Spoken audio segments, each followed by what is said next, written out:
Hello viewers, welcome to BotPenguin.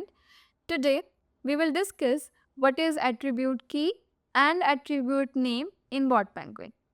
So while you are creating a custom attribute on the BotPenguin platform, you find these two options, that is attribute key and attribute name.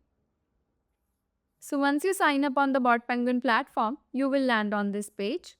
On the left hand side, you have to go to the settings section to create a custom attribute. If you want to know in detail how you can create a custom attribute, the video link will be given in the description box below. You can check it out. You have to click on the add attribute button here. And here are these two options, that is the attribute key and the attribute name. So the attribute key is the unique system level identifier for the attribute.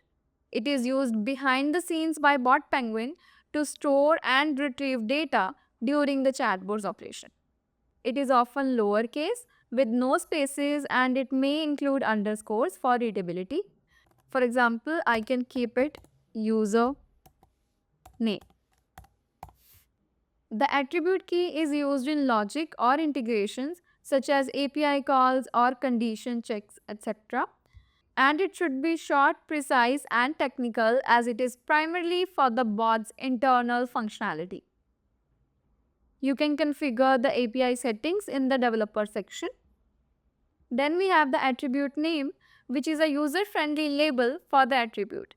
It is what you see in the chatbot's interface, and when you are assigning the attribute to any chat, then you will use this name only. It can include spaces or capitalization. For example,